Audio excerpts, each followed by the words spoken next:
est coach en rangement. Avec elle, vos dressings n'ont qu'à bien se tenir, les filles. Aujourd'hui, elle a rendez-vous avec Dora. Bonjour Pauline. Bonjour Dora. Enchantée. Enchantée. Cette maman de 2 enfants, cadre dans la banque, aimerait ranger sa garde-robe et ses accessoires avec efficacité. On m'a dit que t'aimais l'ordre et le rangement et que le matin t'as besoin d'optimiser ton temps. Avec 2 enfants et un boulot prenant, faut que ça aille vite, non? Oui, c'est exactement ça. J'ai besoin de m'habiller vite, très vite, d'accessoiriser mes tenues et de ne pas chercher telle ou telle pièce le matin dans mon petit bazar. Il y a des astuces que je vais te donner qui peuvent être simples, pratiques et faciles à mettre en place.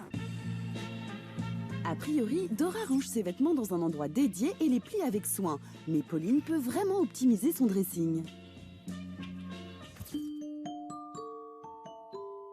Voilà mon dressing. Tu as un petit dressing, mais c'est pas ça qui empêche d'avoir un bon rangement. Au contraire, c'est plutôt un point positif. Par contre, je vois tout de suite qu'il y a quelques petites choses qu'on peut facilement améliorer. On a du linge de maison à plusieurs endroits.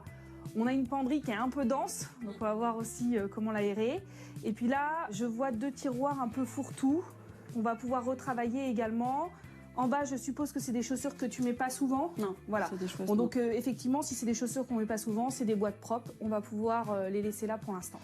Première étape pour ce lifting de placard, on enlève tout pour mieux organiser et Pauline ne fait pas les choses à moitié. Elle enlève même les tiroirs pour mieux les disposer. Donc là, j'ai tout enlevé et maintenant, je vais remettre les tiroirs un tout petit peu plus bas pour qu'on n'ait plus les vêtements qui trempent dedans, entre guillemets. Regardez, la penderie de Dora baigne dans le tiroir juste en dessous. Mais Pauline a trouvé la solution. Alors qu'est-ce que ça fait de mettre une tablette? Parce que moi au début j'en avais pas. En fait, l'idée c'est de protéger de la poussière déjà, et puis ensuite c'est plus esthétique et ça permet de bien séparer les choses.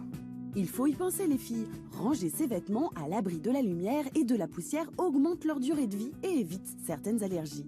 Maintenant, on va rentrer dans le vif du sujet avec la deuxième étape qui est le tri à proprement dit. D'accord.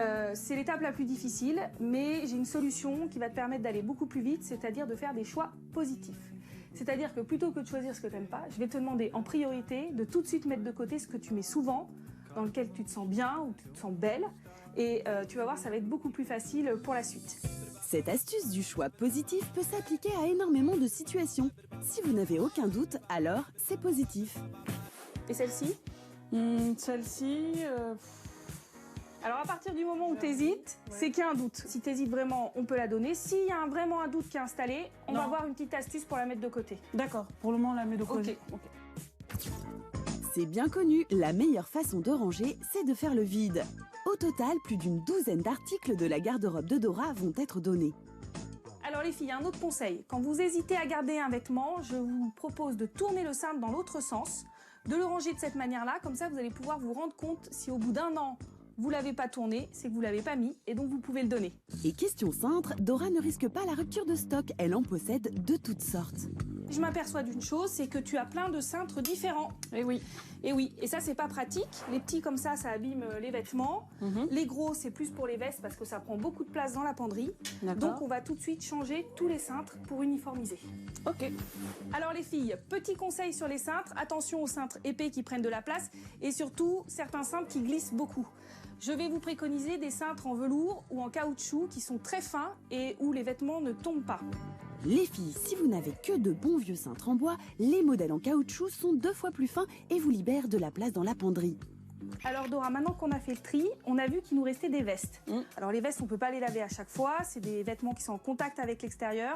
Donc on ne les met pas dans la penderie propre, on les met dans le placard de l'entrée. Réservez votre placard uniquement aux vêtements propres. Pour les autres, Pauline a encore une astuce. Il y a également ce qu'on appelle les vêtements entamés. Par exemple, un jean, un gilet, c'est des choses qu'on peut porter 1 fois ou 2 avant de laver. Tout à fait. Donc ça, c'est pareil, on les met pas pour des questions d'hygiène dans le placard. Dans le placard, on doit avoir uniquement des vêtements propres lavés, sinon ça attire les mites. Donc, ce qu'on fait, c'est que les vêtements entamés, on va mettre un petit porte-manteau derrière la porte pour les installer. Et voilà. D'accord. Okay. Comme ça, tu sais. Et puis, au bout d'1 semaine, si tu les as pas remis, tu les laves de nouveau et après, tu pourras les ranger dans le placard. Les filles, astuce supplémentaire, classez vos vêtements par type et par couleur. C'est à la fois très pratique et l'aspect général de votre penderie est plus harmonieux. Tu m'as demandé de ranger les robes, ça va être facile, j'ai que des robes noires ou bleu foncé. Il va falloir que j'achète des robes de couleur, non? Ben, c'est exactement à ça que ça sert aussi le tri et le rangement, c'est d'avoir une meilleure visibilité sur ta garde-robe et de savoir quoi acheter, ce qui te manque ou ce que tu as en trop. D'accord.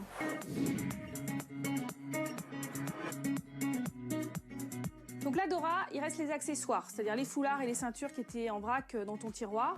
Donc là, on va utiliser des petites boîtes que je t'ai ramenées pour bien catégoriser les choses. Donc là, déjà, tu peux m'aider, on va mettre les ceintures comme ça. Grâce à cette boîte compartimentée, Dora pourra d'un seul coup d'œil choisir la ceinture accordée à sa tenue.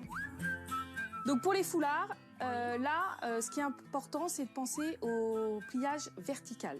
Au lieu d'empiler les foulards et de ne pas voir ceux qui sont en dessous, le principe consiste à les insérer verticalement pour apercevoir l'ensemble dans la boîte. Donc là, quand tu fais ce type de pliage, tu n'oublies pas des vêtements qui sont en dessous, des foulards qui seraient glissés en dessous, puisque tu vois tout de suite l'ensemble des motifs et des couleurs que tu as. C'est vrai qu'avec ce pliage et ce séparateur, j'ai une très bonne visibilité sur tous mes foulards. C'est l'objectif. Et tu vas voir, ça va beaucoup plus vite au quotidien. Alors Dora, de la même manière pour les petits t-shirts tout mous qui sont pas besoin d'être repassés, eh bien on peut les mettre dans des petites boîtes dans tes tiroirs, ce sera hyper facile d'accès. Donc on y va, on plie en 3 pour faire la largeur à peu près de la boîte. D'accord. Et puis après on roule et on range. Donc tu vois, ça va vite, c'est pas du pliage compliqué. Non. Ces boîtes contiennent jusqu'à 20 t-shirts proprement roulés et pliés. Et visiblement, Dora a encore de la place pour son prochain shopping.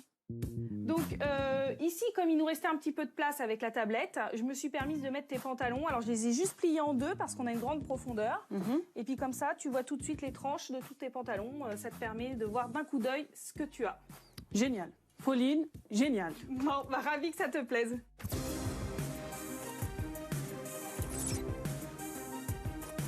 Alors les filles, souvenez-vous, pour un placard parfait, pas besoin d'un grand dressing, juste de bien ranger ses affaires.